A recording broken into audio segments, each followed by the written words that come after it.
Hello everybody, my name's Poison Ducky, and today we're going to have another Total War Warhammer 2 replay. I'm going to have the Tomb Kings again versus the Empire, with Ungrim Iron Fist as the player name. A little sad that he's not playing as the Dwarves, but let's get right into this battle. As you can see, let's just go for it. Alright, let's go here. I'm going to have a very similar build. In fact, it's going to be pretty much the exact same build as the previous video. I'm going to have Skeletal Spearmen in a very wide line formation. Over here, I included some of the force changing, make sure some of them are not known, but I'm really liking this wide formation line with layers of units. So as they push on us, they can really make they have to make several timed pushes along with their units, or I'll just bunch them up and get too much value from my skeletons. Behind the skeletons, I'm going to have the Regiment of Renown, the King Nekesh's Scorpion Legion, which is just a skeleton unit, spear unit with poison, which is very useful, especially in slowing down the enemy units. And I just love the shields on these guys. It's just fun. And I'm going to have a backline of Tomb Guard. Tomb Guard are fantastic anti-infantry and make a very great holding unit, especially the Kepler Guard. Without the shields, this unit is an anti-infantry monster with so much damage, regeneration, and just a good old all-around unit. Anything infantry, even greatswords, this unit does very well against. Just another unit of Tomb Guard, so 2 Tomb Guard and the Regiment Renown. And here are my ranged core. I love this core so far. The Blessed Legion of Pohawk, the Armor Sundering Archers, always good to have them. Very good, very cost-efficient unit in my opinion. And of course the Ushapti with Great Bow, just a fantastic unit overall. Look at that, 255 range, and they just look so elegant, man. This is so fun to use. And of course the Regiment Renown, the Chosen of the Gods, with armor-piercing anti-infantry version of the unit. And Shield Breaker, so that they can't block it. And the mighty, mighty Bone Giant. Can't go without the Bone Giant. My general today will be High Queen Khalida with her buff on ranged units and make sure they do more damage and they reload faster. Just a very unpopular lord, but a very fun one for sure. And of course, my magic will be the Lich Priest of Light with the Net of Amantok and the Foz Protection. But of course, it's really the Net of Amantok that's the major player in this army. Ooh, already taking cannon fire, you see? All right, over here on the enemy Empire army, he's doing a very dwarven... His name is Ungrim Iron Fist, and he's making a very dwarven formation here. A little too tight, in my opinion, but you never know. It could work out. 2 spearmen as his front line with great swords on both flanks, just in case I go for a flank maneuver, which is a good play. He does have 1 unit of handgunners kind of just out in the open, and 3 units of crossbowmen in the back line. With a great cannon, not the Hammer of the Witches. I like the Hammer of Witches. It's such a fun unit, but he has a great cannon to take out the large, and he has some spearmen just in case I send cavalry charges or like Necropolis Knights into the rear, and 3 units of swordmen covering the left flank in a very odd formation. If I was him, I would probably make the front line just wider instead of making such a weird slant like this. And covering the left flank is the 2 units of Empire Knights. Extremely dangerous. You'll see that cavalry are generally the weakness into my build, but that's why I focus them very hard with my ranged units. He's going to have a Hellblaster volley gun, which is pretty powerful, armor piercing, could do a lot of damage against my large units like my Bone Giant or my Ushapti, and you'll see I get rid of that relatively quickly. Now here's a very big commitment for him. He put Balthazar Gelt, a metal sorcerer, with the lore of metal, and a bright wizard together, both in the sky, and this is going to be his goon squad. He is going to focus down my leaders very hard with this, especially with the overcast fireball, and I believe he's going to use an ability that reduces the armor of my units, or my generals or single entity units. So let's get into the match. Look at this. He's already starting. This is a final transmutation. He's selecting me with a spell or some sort. But let's get in here. I do have the range advantage, it seems, in terms of firepower. He has more range than me, but once I get into range of his units, I'm going to deal so much more damage than he could possibly deal with. First objective, I'm going to take out the artillery. Now, I did say that the Empire Knights are the most dangerous, but if I stop the artillery from firing back, I'm going to force him to move up. And if he doesn't move up, that's his mistake. moving up here. This is a little dangerous as moving up Ushapti in front of. He could do a charge into my Empire Knights, but I do have Spearmen very close behind to take the charge just in case he does this. And I'm moving up my entire formation in general. And here's a mistake he's doing. He's using his cannons and Hell Blaster volley guns to focus my Spearmen. Now, are Spearmen a powerful unit? No, by no means are they a powerful unit. And he shouldn't. Luckily, he does change, or like, good for him, he changes onto the Chosen of the Gods. These are much more powerful, and he's going to have to deal with them. Now, since the Chosen of the God are anti-infantry, and they're meant to kill infantry with armor piercing, I'm going to focus on the greatswords with them, because that's the most efficient way of using their ammo. And I'll be using my other Ushapti. Where are they? My other Ushapti are actually going to be focusing on the guns. The handgunners is the only armor-piercing ranged missile infantry that they have. So I'm going to try to get that out here. But I'm going to switch targets. Now, my Bone Giant has been sniping this entire time. He already has 20 kills. And as you can see, that Hell Blaster volley gun in shambles. One of them destroyed, and the crew is practically almost dead. And you're going to see I'm going to snipe that cannon. Already destroying one cannon in one shot. I really like the Bone Giant. I really like how accurate he is. Now, here's the thing. He's moving his Empire Knights into the forest. Right, I'm taking a few pot shots into it, and I know the Empire Knights are ooh, man, look at that shot. Taking a good half, already down around half hit points. But the Empire Knights are very dangerous. I know he can flank into me, so I'm going to, even though the Chosen of the Gods are anti-infantry, I'm going to focus the cavalry. And even the bonus for anti-infantry is very powerful, but this unit needs to be dealt with. Oh, God. The Great Swords are back in range, and I'm going to deal some damage. Great Swords are essentially the only infantry unit the Empire brought that can even contend against my infantry. Tomb Guard will destroy spears. It'll destroy swordsmen. Essentially, Great Swords are the only thing that can hold against my Tomb Guard line. So I'm going to be very, very sure. Ooh, what is this spell that's hitting me? This seems to be a replay bug of some sort. But look at this. Hellblaster volley guns get back on their gun and immediately get sniped by the Bone Giant.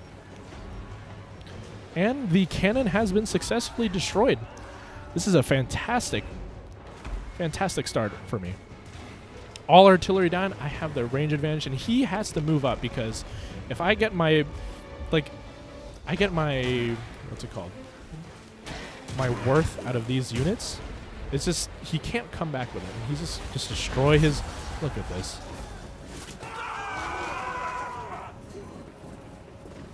He's losing too many valuable units to my ranged core. What a fantastic thing.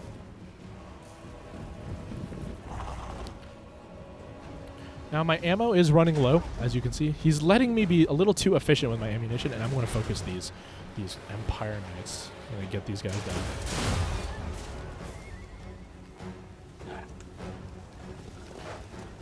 Empire player seems to be a little slow in the uptake. He doesn't understand that he doesn't have the range advantage, and he has to push forward. Instead, he's just letting me fire at his units.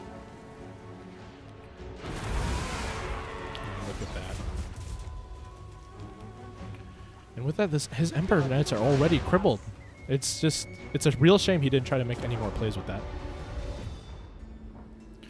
Over here in the back line, I didn't show it, but his units did destroy my mage. Now, the mage is a very, very good resource to take out for him, and actually, no, it doesn't move the power, balance of power too far. But his units, his Bright Wizard and Balthazar Gelt, they're not doing enough. They take out my mage, and my mage only had 2 spells, right? And one of them being Net of Ammontok, but the Net of Ammontok is extremely powerful against cavalry chargers and large units such as, like, Deathclaw, Karl Franz on Deathclaw, right? And taking out my Light Wizard, I was actually okay. I didn't really need the magic that he brought. Making sure High Queen Khalida stands near your Ushapti is very important as it increases the damage. And I'm going to be sniping out more greatswords. Remember, ladies and gentlemen, that you need to use, when you use ranged artillery of some sort. Oh God, another fireball. Queen Khalida does dodge it. I'm so happy that I noticed that. You just, whenever you're being fired on by projectiles, just wiggle back and forth. Fireball is an interesting one as it like heat seeks you. But if you wiggle back and forth, you increase the chance of it missing as much as possible. And look at this. He's just not moving. I think he's using all his micro on his 2 units in the back. He's spending too much of his time maneuvering his 2 heroes and trying to move them out. Like, yes, you took out my light wizard, but I'm destroying all of your main army, and he finally realizes he has to move forward. Little misplay here. I did the Chosen of the Gods did run out of ammo, and when I did an attack order, they had to move forward as if they were in melee. So I'm going to run back here. They're going to take some withering volley. Crossbow fire. Oof, that's a lot of health gone. But that's okay. They've done, like, they have 75 kills already and no ammo. 95 kills here, no ammo. Bone Giant, 93 kills, and they're out of ammo. It's just, oh god, here comes the blast. Here comes fire. Look at this Goon squad. That took off like 33% of my health in one spell. It is, and he reduces the armor by 60, the Plague of Rust. My god, that is such a powerful combination of spells. And he's going to go very hard on the Goon. He's going to check out, focus my leader and try to lower my leadership. But while that is a very good play in terms, especially against Undead, as they'll start crumbling much faster and even disintegrating if I take too many army losses, he needs to push up. Like, he needs to do something with the infantry, and I've already spent all my ammunition. It's after I spend all of my ammunition that I start pushing up, because I realize, hey, if you're not going to come to me, I'm going to come to you after I spend my ammunition. He's going to send his little great cannon crew to stop the charge of my spearmen, which I suppose is the right play. And the spearmen are going to take a withering fire, but I want these units to take the fire. So I'm just going to charge them in and make sure they don't take the brunt. I'm going to have Queen Khalida take on the great swords, poison them, make sure they get out of here, and just run them off with some skeleton spears. And just disrupt the line with Queen Khalida. I realized at this point, after he sent a fireball into my units, that Queen Khalida is probably not going to survive that much longer. So I had to make sure that she got the most value while she was still alive. And here comes another. Oh, just the fireball does so much damage. It's so powerful, especially against like Queen Khalida, and all the lords of Tomb Guard are regenerating, so this is why she's taking so much damage. An extra 25% damage from fireballs and reduced armor. It's a nightmare. And over here you see Swordsman versus Ushabti. Now, since these are Ushabti with great bows, they don't have a bonus versus infantry, but they're just still extremely effective. He has no halberds, no anti-large to deal with this. Well, I suppose he does have the crossmen to deal with large units, but he's not using them efficiently. I think that's going to be his downfall. The Kepler Guard versus Spearmen and Swordsmen. The Kepler Guard will win this very handily because the Swordsmen, the Great Swords, are just too weak, and I'm going to have my healing proc. He's continuously going for the Goon. It's very annoying fighting players like this, players that just focus on taking on lords, but it's manageable. It's not very fun fighting someone that just goes for lord sniping, but it's a part of the game and we have to deal with it.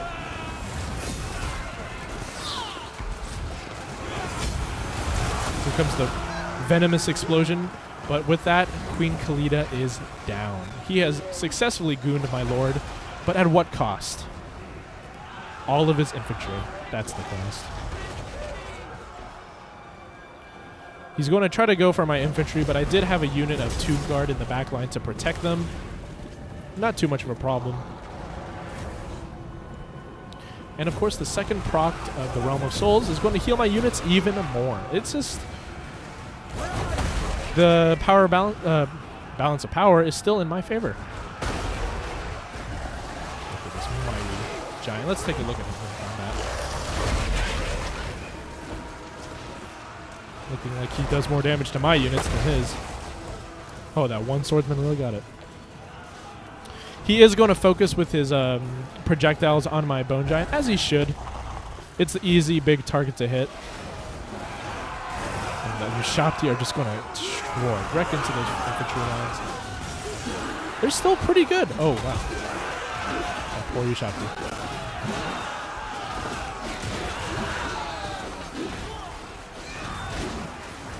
Such a nice looking game. You know, it's not very often that you get a rear charge with skeletons, but yeah, here it is. They only have 28 speed versus the 30. But yeah, skeletons are very known for being slow. And look, he's not defending his crossbowman. You're going to get a nice rear charge from Kepler Guard of all units.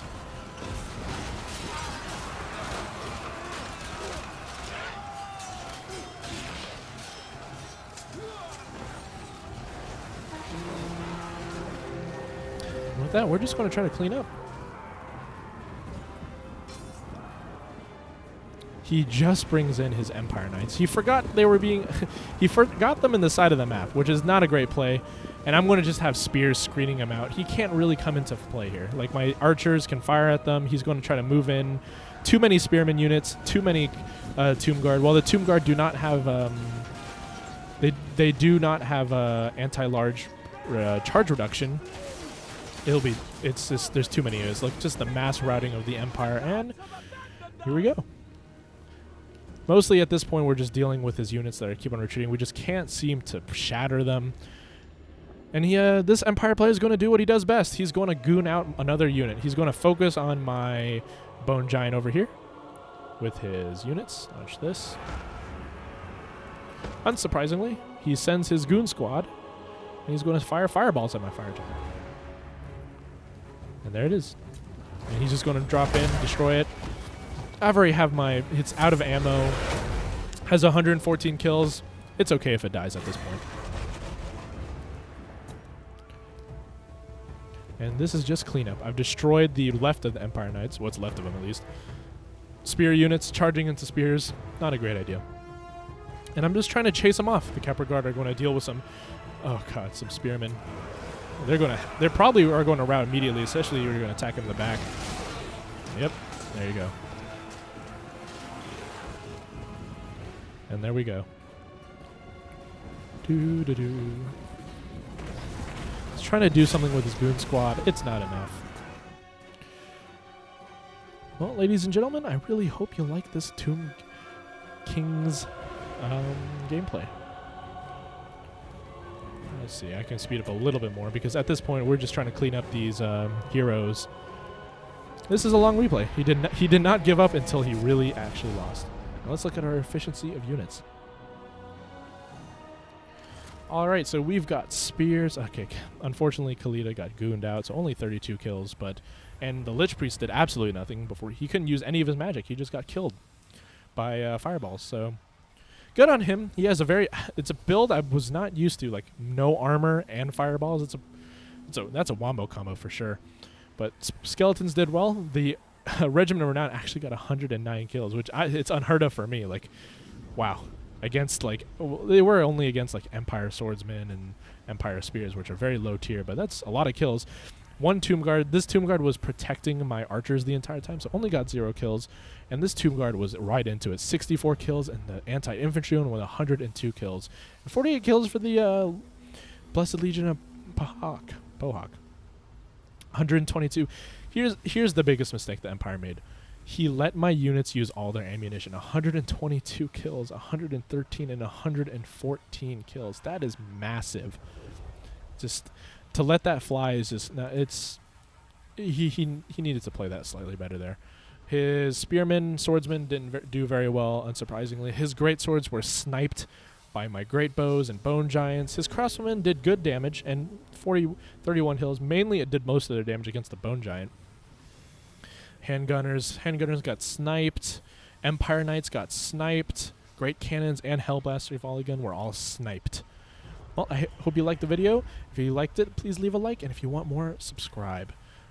Thanks for watching, and I'll catch you guys later.